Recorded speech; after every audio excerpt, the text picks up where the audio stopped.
The story you're about to witness is called the toxic nightmare. It really is a nightmare. Your first reaction will probably be disbelief. It's very likely that in the next few minutes you'll be running into your garages, looking under your sinks, Checking out your bathroom cabinets and reading the labels of your makeup and personal care products. If you have children or grandchildren, all the more reason. So this message is both a warning and an expose. Ask yourself this: why is there such an epidemic of ADHD amongst our children? They can't even concentrate in school anymore. Why are there so many cancers like breast, liver, colon, kidney, and prostate at epidemic levels? Why are birth defects and brain, liver, and kidney disease such national issues? Sinus and asthma problems have also become major health issues. And why are so-called old age illnesses now attacking our children? What's going on? The short of it is that our immune systems are breaking down. Drug companies can't work fast enough to give us remedies to fix our illnesses. The problem is that their remedies often cause side effects that are worse than the illness itself. In the next few minutes, we'll discuss a primary cause of these health issues, and then we'll discuss the solution. We'll even touch on a way to benefit financially by becoming a part of that solution. Let's be specific. We're going to mention some seriously toxic ingredients. We'd like to issue a challenge. Don't take our word on anything. Don't just listen to this message. Make some label comparisons. Then you'll really be shocked. Here's a short list of the top 12 toxic ingredients you'll find in your home. In fact, we call these the Toxic 12. We'll talk about 5 of them in some detail. Once again, check these ingredients against the products you use. First, propylene glycol, butylene glycol, or ethylene glycol. Now run into your garage and check your antifreeze. Antifreeze is one of those glycols.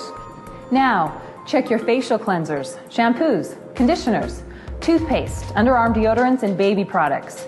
These glycols act as surfactants, wetting agents, and solvents. They penetrate the skin fast, weaken protein and cellular structure. They're strong enough to remove barnacles from boats. The EPA warns us not to pour them into our soil, yet we smear them on our bodies. Contact with these glycols may cause brain, liver, and kidney malfunction. Yet, about 1/3 of all the beauty and personal care products you use morning, afternoon, and evening contain them and do not have a warning label. Why are these glycols used in such abundance? One answer: they come cheap. The non-toxic ingredients needed to replace them are far more expensive. Now propylene glycol is being added to many of our cookies and ice cream. It keeps them softer. You put petroleum in a cookie, and 100 years from now, it'll be soft and tender. Second, sodium hydroxide. This time, check under your sink. Check out your Drano or other sink and oven cleaners. Especially check the crystal or dry Drano. Crystal Drano is 100% sodium hydroxide. This is a poison. Read the warning label.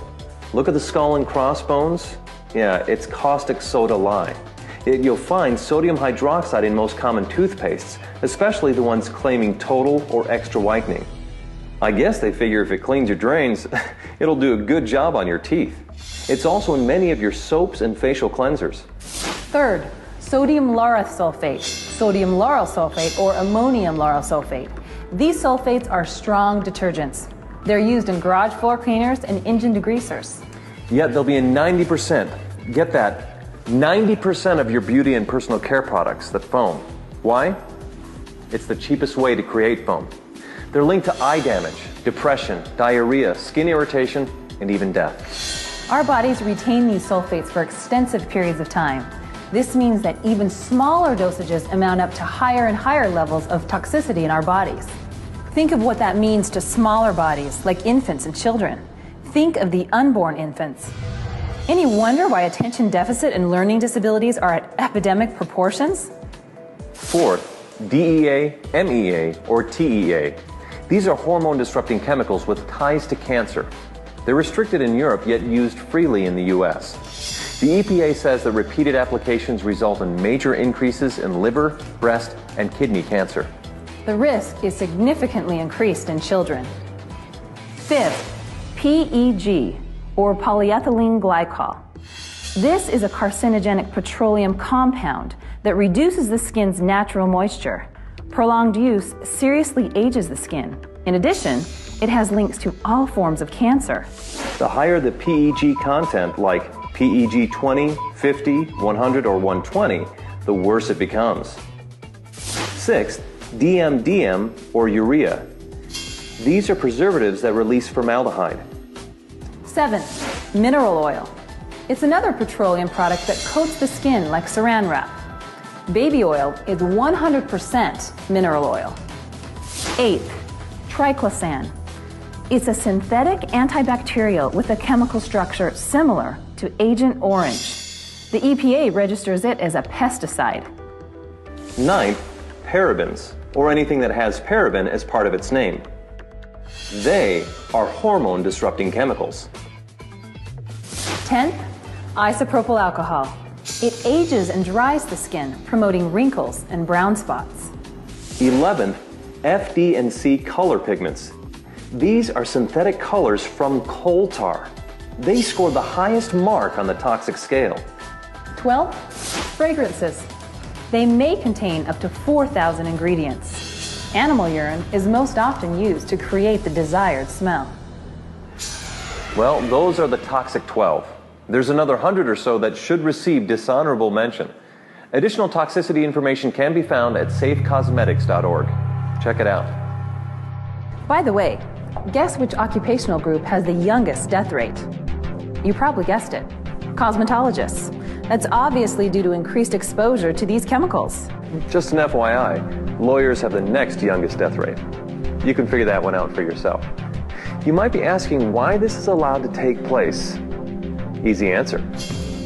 In 1938, the cosmetic industry was granted self-regulation. Nothing has changed. Since that time, we have 25,000 chemicals marketed without government intervention, regardless of what the tests show. This is probably a good place to warn you about companies who claim their products are safe.